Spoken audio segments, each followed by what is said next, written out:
사랑과 은혜가 충만하신 하나님, 주님은 귀하고 아름다운 것들을 저희를 위해 하늘에 감추셨습니다. 저희가 이 땅의 헛된 탐욕과 거짓 자랑을 버리고 위의 것을 찾으며 살아가게 하여 주옵소서. 그리스도 안에서 새 사람을 입고 참된 생명의 길을 또한 따르게 하여 주옵소서. 세상 질서가 아니라 하나님의 질서를 또한 따라 살게 하여 주옵소서. 거룩한 주일 아침, 소중하고 아름다운 예배를 통하여 삼위일체 거룩하신 하나님의 임재를 경험하게 하시고 오직 하나님께만 영광을 돌리는 시간이 되게 하여 주옵소서.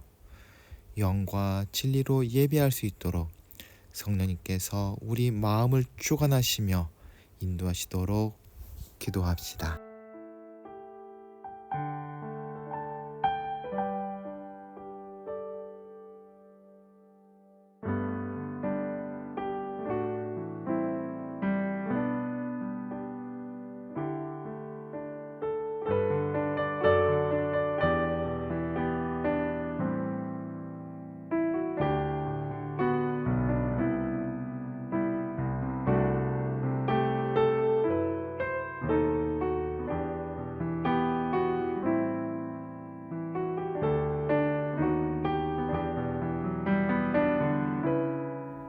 은혜와 사랑의 하나님, 8월 첫 주일을 보내면서 시간이 흘러가고 있음을 느낍니다.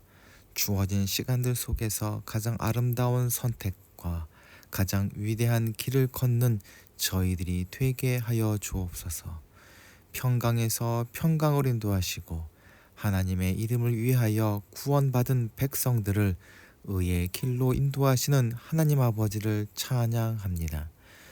불꽃 같은 눈으로 온 세상을 감찰하시는 하나님, 하나님께서는 저희에게 무엇에든지 참되며 무엇에든지 경건하며 무엇이든지 옳으며 무엇에든지 정결하며 무엇에든지 사랑받을 만하며 무엇에든지 칭찬받을 만한 삶을 살라고 하셨습니다. 그러나 저희는 하나님의 뜻과 어긋나게 거짓이 많았고 경건하지 못하였으며 불의하였으며 더럽고 누추한 말과 행동을 하며 지탄받을 수밖에 없는 삶을 살았음을 고백합니다. 믿음의 식구들 안에서는 예배하며 말씀을 들으며 기도하는 모습을 자랑했으나 혼자 있는 시간과 환경 안에서는 경건한 삶을 포기했습니다. 진리의 말씀대로 살지 못했던 지난날의 모든 죄를 숨김 없이 고백하오니 용서하여 주옵소서. 눈에 보이지 않으시는 주님, 당신께서는 보이지 않으시지만 가난한 이들, 농부들, 이방인들, 죽은 이들을 통해 이곳에 우리와 함께 하심을 고백합니다. 당신의 사랑과 당신의 권능으로 그렇게 하십니다. 당신께서는 그러한 이들을 통해 저희와 함께 하시겠다 약속하셨습니다. 그 약속을 지키셔서 이곳에 함께하여 주옵소서. 그렇게 저희를 흔들어 깨워 주옵소서. 저희 굼뜬 눈을 뜨게 하시고 완고한 마음을 부서뜨리소서. 그리하여 저희가 이 세상에서 진짜 삶을 살아가게 하여 주옵소서. 느껴야 할 것을 느끼게 하셔서 진정 생각해야 할 바를 생각하게 하여 주옵소서. 눈물 흘려야 할 일에 눈물 흘리게 하셔서 진정 웃어야 할 때에 웃을 줄 알게 하여 주옵소서. 저희를 통해 당신이 이 세상과 함께 하심을 세상이 알 수 있도록 당신 백성 되게 하여 주옵소서. 당신 빛을, 당신 기쁨을 드러내는 사람 되게 하여 주옵소서. 정의와 평화의 주님께 기도하오니 하나님이 창조하시고 다스리시는 온 세계 구석구석에 정의와 평화, 자유와 평등이 온전히 이루어지기를 간절히 원합니다. 긴 전쟁으로 피폐해지는 우크라이나와 러시아가 속히 전쟁을 멈추게 하옵소서.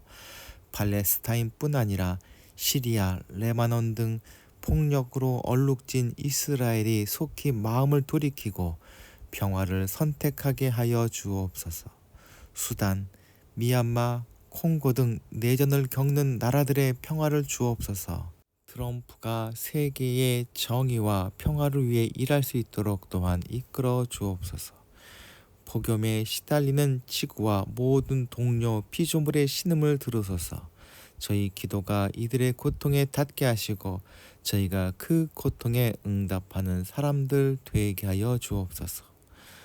주님만을 의지하며 살아가고자 하는 예안공동체 식구들을 위하여 기도합니다.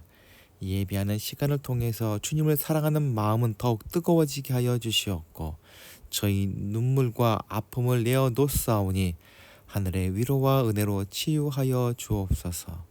주님을 찬양할 때 저희 가운데 인자하심을 깨닫게 하시고 말씀을 나눌 때 세상을 이길 지혜로 충만하게 하여 주옵소서.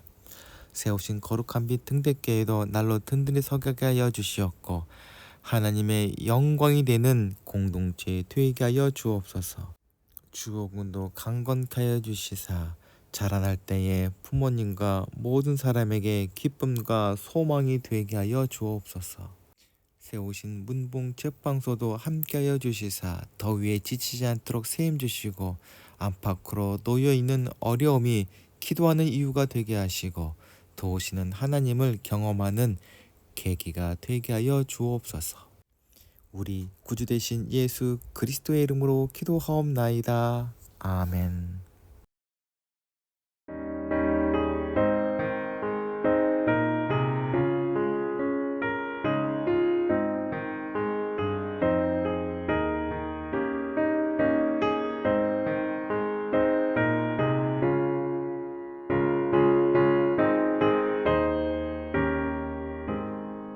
저 높은 곳을 향하여 날마다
주소서.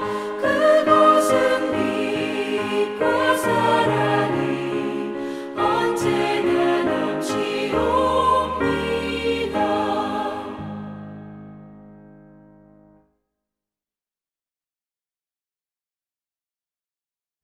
오늘 우리에게 주시는 하나님의 말씀은 누가복음 13장 13절부터 21절까지의 말씀입니다.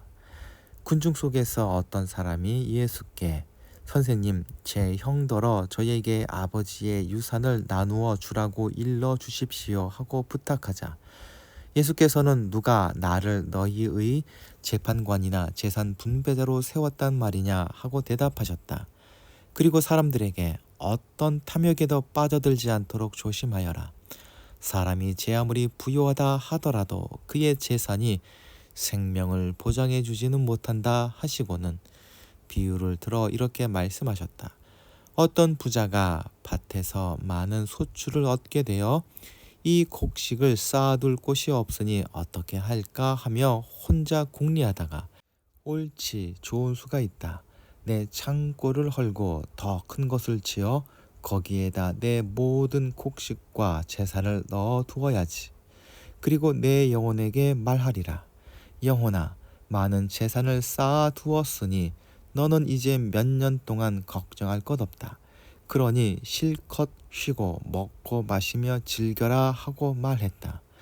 그러나 하느님께서는 이 어리석은 자야, 바로 오늘 밤 내 영혼이 너에게서 떠나가리라.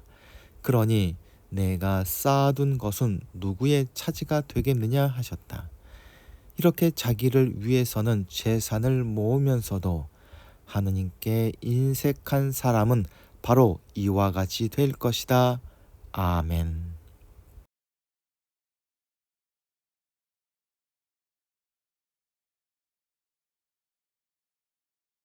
우리는 지금 예수님의 예루살렘으로 향한 여행을 매주 따라가고 있습니다. 예수님이 가는 곳곳마다 수많은 사람들이 여러 가지 이유를 가지고 주님을 만나기 위해서 나왔습니다. 그런데 오늘 본문에 등장하는 사람은 재물의 문제로 주님을 찾아옵니다. 하나님 나라를 선포하며 가르치고 계신 주님이셨음을 생각하면 당혹스럽습니다. 그러나 이런 사람은 그때뿐 아니라 오늘날 여전히 존재합니다. 오늘 말씀을 통해서 하나님 나라를 누리며 살아간다는 것은 어떤 삶이며 하나님과 동행하며 하나님을 누리는 성도의 마음가짐은 어떠해야 하는지 생각해 보도록 합시다. 본문의 이야기는 군중 속 한 사람이 예수님께 자신의 문제를 해결해 달라는 부탁으로 시작됩니다. 13절을 살펴보며 이 사람은 돌아가신 아버지의 유산 배분에 불만이 있었던 동생이라는 것을 유추해 볼 수 있습니다. 당시 유대 사회에서 유산 상속은 장자에게 2몫을 주었고 나머지는 남은 형제 수대로 똑같이 나누어 주었다 합니다. 장자에게 2몫을 주는 것은 부모님이 돌아가시고 동생들을 돌보고 부모의 역할을 감당해야 했기 때문이라 합니다. 본문에 나오는 사람은 형이 자기보다 많이 받은 것에 대해 불만이 있었던 것으로 추측해 볼 수 있습니다. 혹은 형이 동생 몫까지 챙기고 나누어 주지 않았을지도 모르겠습니다. 반대로 동생이 욕심이 생겨 더 많이 챙기려고 예수님을 이용하려 했다 상상해 볼 수도 있을 것입니다. 아무튼 동생은 예수님의 권위를 이용하여 형을 압박해 더 많은 유산을 챙기려 했던 것 같습니다. 유산 문제를 가지고 예수님을 찾아왔다는 것은 그가 예수 공동체에 속한 인물이었을 가능성을 갖게 해봅니다. 누가복음에만 나오는 이 이야기는 예수님께서 겪으신 일인 동시에 누가복음을 읽고 있는 초대교회 신앙공동체가 경험하고 있는 사건이라 봐야 할 것입니다. 실제로 초대교회 당시 구제 물품 배분의 형평성을 놓고 벌어진 갈등이 있었다는 사실을 생각해 보면 개연성이 있어 보입니다. 재물을 두고 벌어지는 갈등과 충돌은 예나 지금이나 교회 안에서나 밖에서나 나타나는 일이며 신앙으로 해결되기 어려운 문제로 보입니다. 아무튼 동생은 이 문제를 해결하기 위해서 예수님을 찾아옵니다. 이 당시에 유대 랍비들 중에는 이런 문제만을 해결하러 다니는 사람도 있었다 합니다. 그런데 예수님은 이 요청을 단번에 거절하십니다. 탐욕에 이끌리는 이 형제들에게는 마지못한 타협은 있을지 모르겠으나 만족할 만한 타결은 없을 것입니다. 예수님께서 어떤 유사한 분배 판결을 내리든 형제의 관계는 회복되지 않을 것입니다. 그렇기에 예수님께서는 이 문제에 관여하여 재판관의 역할을 할 생각이 전혀 없으셨습니다. 욕심에서 시작된 갈등이기에 타협점은 꿈도 꿀 수 없습니다. 지금보다 더 많이, 형보다 더 많이 가져야 한다는 생각에는 넉넉함이란 있을 수 없습니다. 이 사람은 유산 문제에만 골몰해서 주님께 해결받기 원했지만 주님은 이 사람이 정말 해결해야 할 문제가 다른 것임을 이미 알고 계셨습니다. 주님은 이 사람에게 가장 큰 문제는 탐욕이라는 것을 아셨습니다. 배고픈 사람이 먹을 것을 달라 하는 것은 탐욕이 아닙니다. 하루에 필요한 것을 하나님께 구하고 그것을 누리고 나누는 것은 당연한 것입니다. 하늘 아버지께서는 세상의 모든 피조물이 생명을 누릴 수 있도록 풍성히 모든 것을 채워주시는 분이십니다. 여기서 풍성함이란 모든 피조물에 필요한 것에 부족함이 없이 주신다는 것을 의미합니다. 그런데 탐욕이란 자기가 필요한 것보다 더 가지려는 욕망입니다. 여러 벌의 옷이 있어서 다 입을 수 없음에도 더 많은 옷을 원하고 다 먹을 수 없어 갖다 버릴 지경임에도 더 많은 음식을 모아 저장하려는 욕망이 바로 탐욕입니다. 더 많이 가지려 하는 욕망은 채우고 채워도 채워지지 않는 밑빠진 독입니다. 나아가 갈증을 풀겠다고 바닷물을 마시는 어리석은 행동에 불과합니다. 탐욕은 결코 채워줄 수도 없고 만족할 수도 없으며 단지 예수님께서 말씀하신 대로 물리치는 것 밖에는 해결책이 없습니다. 주님은 이 사람의 문제는 생명 되신 예수님이 자기 앞에 계시지만 그분을 생명으로 보지 못하고 자신의 탐욕을 채우는 도구로만 생각한 것이라 판단하셨습니다. 그래서 그의 생각을 고쳐주시기 위해서 한 가지 비유를 들어 말씀해 주십니다. 많은 땅을 가진 한 부자가 그 해에 풍년이 들어 밭에 거둘 곡식이 많은 것을 보고 기뻐합니다. 동시에 그는 한 가지 걱정이 듭니다. 내가 나중에 곡식을 거두면 이 많은 곡식을 쌓아둘 곳이 없겠구나. 어찌하면 좋을까 하고 혼자 고민하다가 옳지 좋은 수가 있다. 내 창고를 헐고 더 큰 것을 지어 거기에다가 내 모든 곡식과 재산을 넣어 두어야지. 그리고 앞으로 자기에게는 행복한 일만 남았다고 좋아합니다.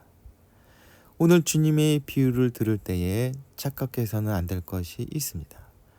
부자라는 사람이 반드시 나쁜 사람은 아닙니다. 물론 악한 방법이나 정당하지 못한 수단으로 부자가 될 수 있겠지만 적어도 오늘 비유에 나오는 부자는 그렇지 않습니다.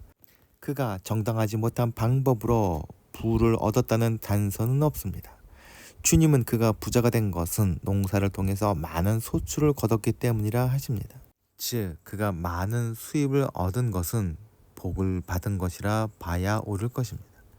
많은 재산을 모은 뒤에도 그는 악한 짓을 하거나 방탕한 삶을 살지도 않았습니다. 오히려 재산을 낭비하지 않고 잘 보존하려는 계획과 행동을 합니다. 많은 사람들에게 칭찬받고 귀감이 될 만한 행동을 했다 봐야 할 것입니다. 오히려 최선을 다해 열심히 살아온 이 사람이 돌연사를 당하는 것이 더 억울하고 부당해 보입니다. 주님은 부자에게 갑작스럽게 찾아온 죽음이 죄에 대한 심판이라 하지 않으셨습니다. 그렇기에 부자가 지은 죄를 찾는다는 것은 예수님의 비유를 잘못 읽고 있는 것입니다. 이 비유의 의도가 무엇인지 알 수 있는 단서는 비유에서 이 부자를 어리석은 사람이라 불렀다는 점뿐입니다. 어리석다는 것이 부자가 비극적인 운명을 맞을 만한 치명적인 문제인지 의아할 것입니다. 일반적으로 악하다거나 죄를 짓는다는 것은 타인에게 해를 끼치는 것입니다.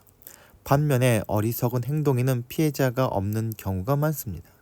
그럼에도 부자는 어리석음 때문에 생명을 잃어버리는 치명적인 운명을 피하지 못했습니다. 주님이 말씀하시는 어리석음이란 지능의 문제가 아닙니다. 판단을 하고 분별을 해야 할 때에 제대로 하지 못하는 것이 어리석음입니다.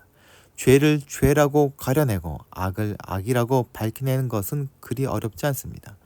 그런데 여기에 뇌물이 개입하고 청탁이나 혈연, 지연이 끼어들면 악이나 죄를 제대로 가리지 못하는 이상한 일이 벌어집니다. 이것이 바로 어리석음입니다. 그 어리석음의 구체적인 실례를 주님은 비유에서 말씀하십니다. 농사를 지어본 사람들이 대부분 하는 말이 농사는 도박이랍니다. 분명 농사는 사람의 수고와 노력으로 하는 것이 맞지만 그 수고와 노력이 결실로 거두기 위해서 하늘의 도움이 반드시 있어야 합니다. 때에 맞게 비가 내리고 생장에 맞게 해가 비추고 태풍 혹은 우박이나 냉해가 없어야만 풍작을 이룰 수 있다는 것입니다. 그리고 수많은 소작인들의 도움도 필수적일 것입니다. 즉 부자의 많은 소출은 기적이요 은혜이자 복이라 할 수 있습니다.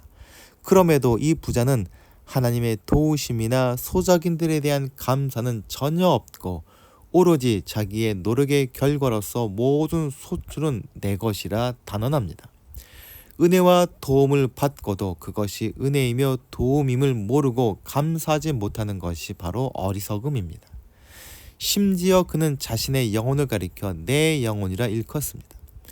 은혜 베푼 분을 모를 뿐 아니라 영혼을 주신 하나님도 외면하고 있다는 것입니다.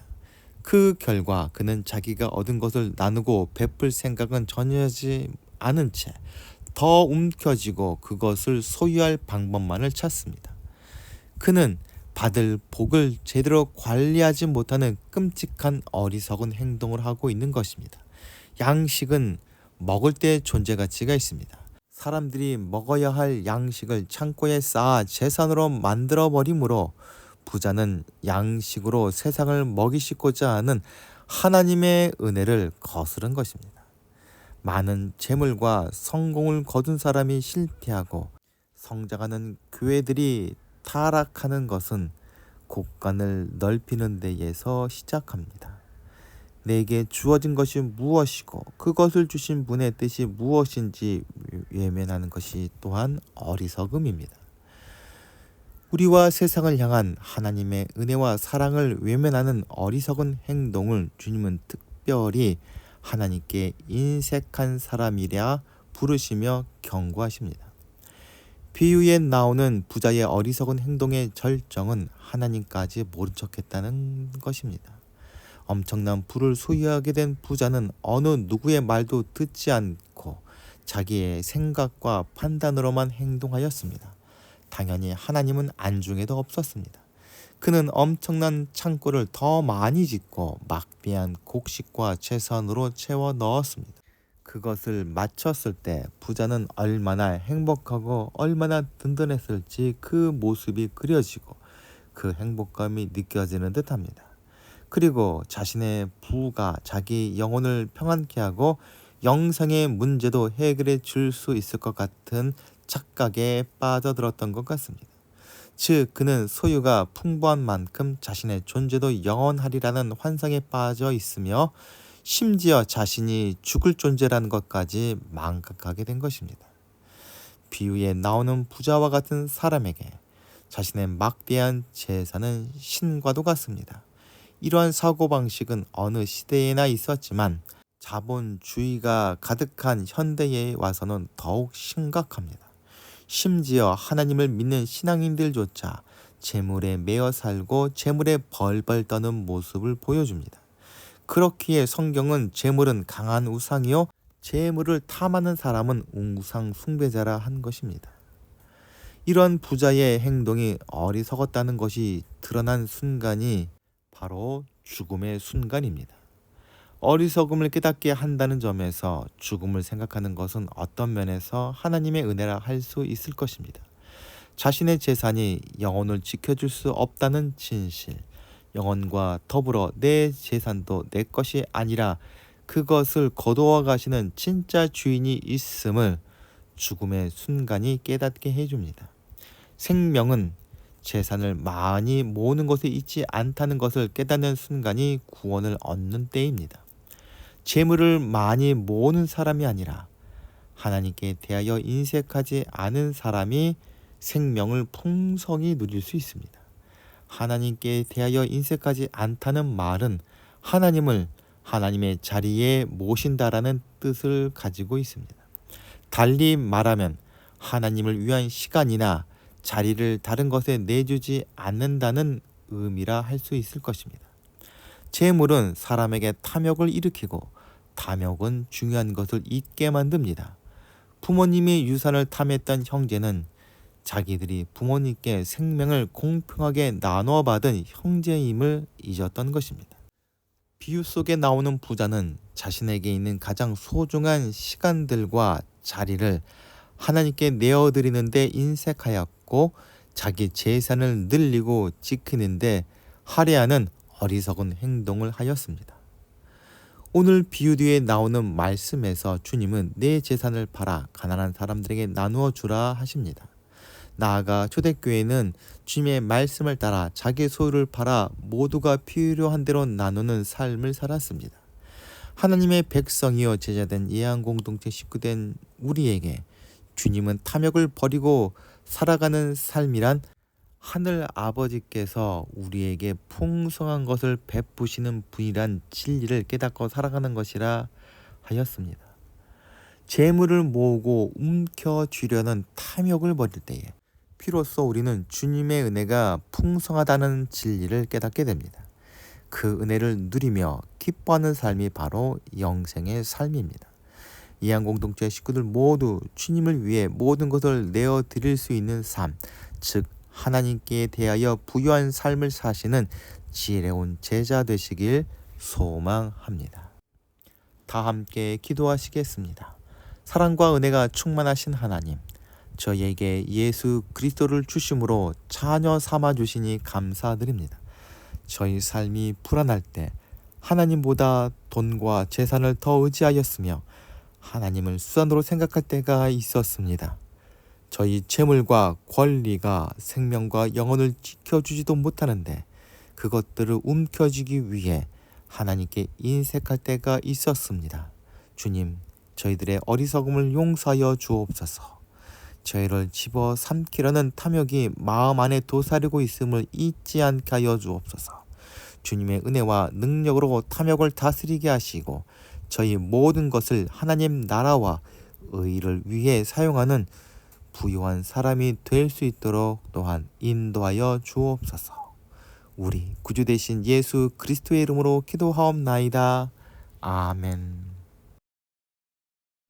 다 함께 공동체의 고백을 하겠습니다. 하나, 우리는 문제가 있습니다. 둘, 문제에는 끔찍한 대가가 있습니다. 셋, 하나님은 그 해결책을 가지고 계십니다. 넷, 그 해결책은 믿음으로 누립니다. 지금은 죄와 죽음에서 우리를 구원하시는 예수 그리스도의 은혜와 하늘과 땅을 지으시고 지금도 통치하시는 하나님의 무한하신 사랑과 성령님의 감화 감동과 교통하심이 이 시간 머리 숙인 이한공동체 식구들과 그 가정과 기도하며 진행하는 모든 일들 위에 이제부터 영원토록 함께하여 주시기를 간절히 축원하옵나이다. 아멘.